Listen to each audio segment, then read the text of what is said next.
अस्सलाम वालेकुम viewer, current NN के साथ मैं आपका होस्ट उमर नादरीन। तहरीक इंसाफ के 35 और अरकान असम्बली के इस्तीफे मंजूर। पीडीएम की एक और चाल, चेयरमैन तहरीक इंसाफ इमरान खान ने भी एक और सरप्राइज तैयार कर लिया। अब आगे क्या होगा, क्या ज़िमनी इलेक्शंस होंगे या फिर जनरल इलेक्शंस होंगे, आज इन सब चीज़ों के ऊपर बात करेंगे। सबसे पहले बात करते हैं तहरीक इंसाफ के मजीद 35 अरकान असम्बली के इस्तीफे मंजूर कर लिया गया है। स्पीकर नेशनल असम्बली ने तहरीक इंसाफ के 35 अरकान के अब तीसरे दिन बाद फिर और इस्तीफे मंजूर कर लिए हैं। टोटल 70 इस्तीफे मंजूर हो चुके हैं। इससे पहले भी कुछ अरकान के इस्तीफे मंजूर हुए थे। तो अब क्या तहरीक इंसाफ वापस असम्बली में जाएगी या फिर ये जनरल इलेक्शंस की राह हमवार हो रही है, क्या कर रही है ये पीडीएम? नाज़रीन, अब भी तहरीक इंसाफ के पास वहाँ पे 30 से ज़्यादा अरकान मौजूद हैं नेशनल असम्बली के अंदर, जिनके अभी इस्तीफे मंजूर नहीं हुए, जिन्होंने रिज़ाइन कर दिया लेकिन वो अभी उनके इस्तीफे मंजूर नहीं हुए। 128 अरकान असम्बली ने इस्तीफे दिए थे, अभी 70 के हुए हैं। इससे पहले 8 लोगों के हुए थे, तो एक की वफात होगी तो 80 के करीब ये बनते हैं। और इसके अलावा अभी 38 अरकान असम्बली और मौजूद हैं जो अभी तहरीक इंसाफ के वहाँ पे नेशनल असम्बली के अंदर मौजूद है। इसके साथ साथ कुछ बागी अरकान भी हैं जो तहरीक इंसाफ की टिकट पे मुंतखब होकर आए थे, जैसे राजा रियाद है, नूर आलम खान है।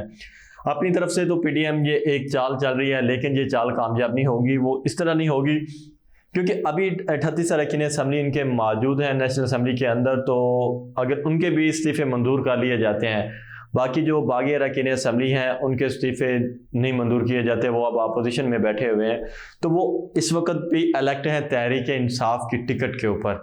तो तहरीक इंसाफ के चेयरमैन तहरीक इंसाफ इमरान खान किसी एक भी बंदे को अपना पार्लिमानी लीडर मुकर्रर कर देते हैं या पार्लिमानी पार्टी का सरबराह वहाँ पे नेशनल असम्बली के अंदर मुकर्रर कर देते हैं, क्योंकि नूर आलम खान, राजा रियाज या जो लोटे हैं ये तो पार्लिमानी पार्टी के सरबराह नहीं बन सकते। पार्लिमानी पार्टी का जो सरबराह था तहरीक इंसाफ का, वो अहमद डोगर था। अब अहमद डोगर का इस्तीफा मंजूर हो गया, तो अब चेयरमैन तहरीक इंसाफ इमरान खान खुद भी कौमी असम्बली जा सकते हैं।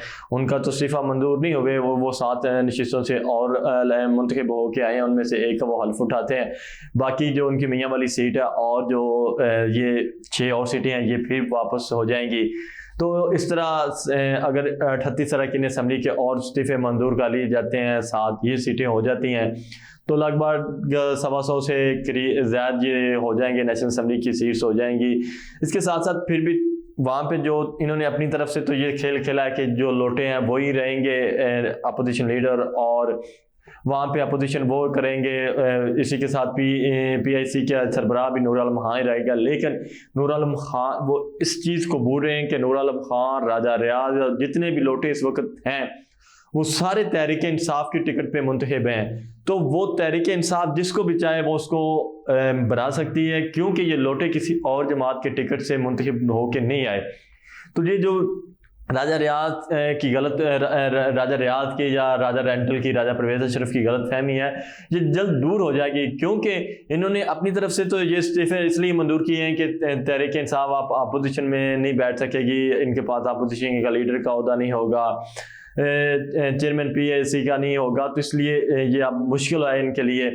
लेकिन वो सारे लोटे वो तहरीक इंसाफ की टिकट पे हैं। तहरीक इंसाफ के चेयरमैन किसी एक को भी कह देते हैं कि ये है मेरा अपोजिशन लीडर, या वो खुद चले जाते हैं असम्बली में, उनका तो इस्तीफा मंजूर नहीं हो सकता, तो वो खुद जल्द चले जाते हैं। इन लोटों को उनकी पैरवी करनी पड़ेगी, फिर वो खुद ही बैठेंगे, बनेंगे अपोजिशन लीडर भी, और पब्लिक अकाउंट्स कमेटी के चेयरमैन भी चेयरमैन तहरीक इंसाफ खुद बन सकते हैं, या वो किसी और को भी इलेक्ट करवा सकते हैं, तब तक वो खुद बैठ सकते हैं कौमी असम्बली में। 3 लोटों के हाथ में कुछ नहीं आएगा और ना ही पीडीएम के हाथ में कुछ आएगा, बल्कि ये जानबूझ के कुल्हाड़ी के ऊपर अपना पाँव मार रहे हैं। चेयरमैन तहरीक इंसाफ इमरान खान ने पहले पंजाब असम्बली डिसोल्व की, फिर केपीके की असम्बली डिसोल्व की, तो उसके बाद ये था कि राजा रियाज के पास, ये राजा परवेज अशरफ के पास जब ये तहरीक इंसाफ का वफद गया कैसर की क़यादत में चंद रोज़ कबल, तो उन्होंने इस्तीफे मंजूर करने से इनकार कर दिया था। पहले ये स्पीकर राग लाप रहे थे जी मेरे पास अरकान असम्बली खुद चल कर आएंगे तो फिर मैं इस्तीफे मंजूर करूँगा, मैं उनसे पूछूंगा। जब वो तहरीक इंसाफ का असद कैसर की क़यादत में वफद गया तो उसने जाके इस्तीफे मंजूर करने से इनकार कर दिया। उसने कहा जी मैं इतने लोगों के इस्तीफे मंजूर नहीं कर सकता।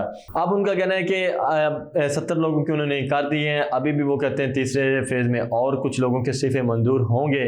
तो अगर इन लोगों के इस्तीफे मंजूर किए जाते हैं तो क्या इतना बड़ा मुल्क के अंदर ये 125 से ज़्यादा नेशनल असम्बली के हल्के हैं, इनमें से कुछ मखसूस नशिस्तें हैं, बाकी तो जनरल नशिस्तें हैं। 100 से ज़्यादा वो जनरल नशिस्तें हैं जिनके ऊपर इलेक्शंस होंगे। तो उन सीटों के ऊपर पंजाब असम्बली डिज़ोल्व हो चुकी है, KP की असम्बली डिज़ोल्व हो चुकी है, पंजाब आधे से ज़्यादा पाकिस्तान है। 100 से ज़्यादा ये सीट्स हैं नेशनल असम्बली की जो हो जाएंगी, जिनके ऊपर सिर्फ मंजूर हो जाते हैं। तो क्या अब PDM जो अकल की अंधी हुई है, ये कैसे फिर ये बचा सकेंगे इस असम्बली को, या अपनी जो हुकूमत को ये किस तरह आगे कंटिन्यू करवा सकते हैं? जो ये इलेक्शन से तो राय फरार अख्तियार कर रहे थे, तो अब इनके लिए और मुश्किल होता जा रहा है कि अब ये कितनी राय फरार अख्तियार करेंगे, क्योंकि 100 से ज़्यादा तो असम्बली की ये सिर्फ मंजूर हो गया। उसके बाद पंजाब असम्बली डिज़ोल्व, KP की असम्बली डिज़ोल्व हो चुकी है। तो ये तो ऑटोमेटिकली चेयरमैन तहरीक इंसाफ इमरान खान का जो ख्वाब था या जो उनकी ख्वाहिश थी वो पूरी होती है, खुद जानबूझ के वो पूरी कर रहे हैं। और ये जब अकल पे पर्दा पड़ता है तो वो खुद इंसान कुल्हाड़ी के ऊपर पाँव मारता है। तो अब ये PDM की हालत वो हो गई है कि ये खुद कुल्हाड़ी के ऊपर पाँव मार रहे हैं। तो अब इनको समझ नहीं आ रही कि सियासत किस तरह की जाए, चेयरमैन तहरीक इंसाफ इमरान खान का मुकाबला किस तरह किया जाए। तो अब इनके से मुकाबला करना मुश्किल हो रहा है। अब तहरीक इंसाफ का जो फ्यूचर है वो और ज़्यादा सुनहरा होता जा रहा है, और चेयरमैन तहरीक इंसाफ इमरान खान को अपने रकीन को जो कहना पड़ता था इस्तीफे दो, जाओ स्पीकर के पास, अब ये स्पीकर खुद उन्हीं के काम कर रहा है। अब तो उसके लिए और इमरान खान के जो है ना वो मुश्किलें आसान कर रहा है। तो आने वाले दिनों में भी ये PDM और बंद गली में इसी तरह जा पहुंचेगी जैसे ये पहले पहुंचे हैं। इन्होंने आके ये हुकूमत ली, फिर ये माशी तौर पे किस तरह नाकाम हो गए, महंगाई का बम आया। अब और क्या होगा? अब IMF ने कहा जी टैक्स लगाओ, उसके टैक्स लगा के फिर आना। पहले होता था IMF के साथ एग्रीमेंट होता था, उसके बाद टैक्स लगते थे। अब क्या हो रहा है कि IMF ने कह दिया कि पहले टैक्स लगाओ फिर आओ हमारे पास।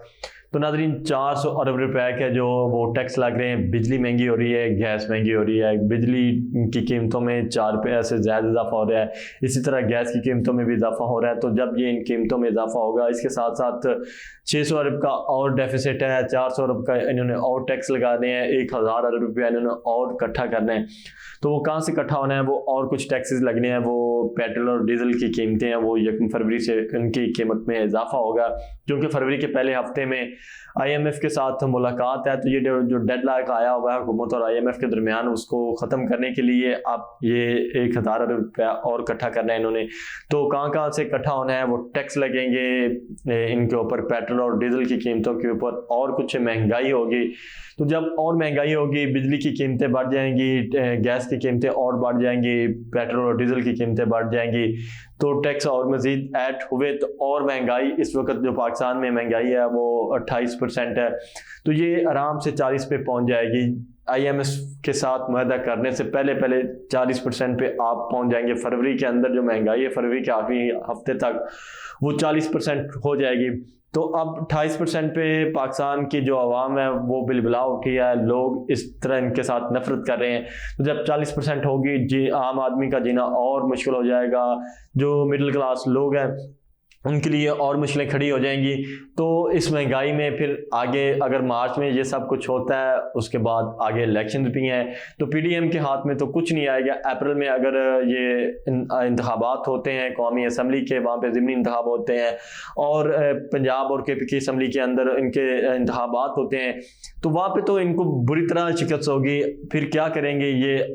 अप्रैल तक तो ये महंगाई आनी है, फिर IMF के साथ जब एग्रीमेंट होना है उसके बाद और टैक्स लगने हैं, और टैक्स लगे तो वो मई में फिर टैक्स लगेंगे। मई में जब टैक्स लगे तो जुलाई में ये हुकूमत ख़त्म होनी है और इम्प्लीमेंट वो टैक्सेस होंगे जून के अंदर। जब जून में वो टैक्सेस इम्प्लीमेंट हुए तो यानी कि पाकिस्तान के अंदर ये जो इकोनॉमिस्ट हैं उनका कहना है कि जो महंगाई है वो जुलाई तक 60 तक पहुँच जाएगी। 60 तक ना पहुँची तो 50 तक ज़रूर पहुंचेगी। जब आज 28 से 29 तक है, तो जब 50 तक पहुंची तो आम आदमी मिडिल क्लास का तो जीना हराम हो जाएगा, उनका तो जीना पहले ही मुश्किल हो चुका है। तो फिर तहरीक इंसाफ यहाँ पे क्लीन स्वीप करती हुई नज़र आ रही है। तहरीक इंसाफ का जो मुस्तकबिल है वो सुनहरा नज़र आ रहा है। तो ये PDM के लिए ये फिर 3 से 4 महीने हैं, इसमें ये लूट मार करनी है, पैसे बैर मुंतकिल करनी है, अपनी केसेस माफ़ करवाने हैं, अपने लोगों को उहदों पे अकोमोडेट करना है, या अपने लोगों को जो इनके ले पाल का है, जैसे एक मीडिया हाउस का जो मालिक है वो अब वज़ीर आला पंजाब बनने के लिए, निगरान वज़ीर आला पंजाब बनने के लिए काफ़ी तगदो कर रहा है। तो अब ये निगरान वज़ारतें और इस तरह के या कुछ और, जैसे नदीम सेठी को चेयरमैन पीसीबी बनाया उन्होंने, तो इस तरह के तो ये काम कर सकते हैं। और इसके बाद अब इनका जो फ्यूचर है वो नज़र नहीं आ रहा। तो नादरीन, जैसे जैसे कोई नई पॉलिटिकल डेवलपमेंट होती रहेगी इसी तरह हम आपको आगाह करते रहेंगे। आज के लिए इतना ही, मुझे दीजिए इजाज़त। अल्लाह हाफिज़।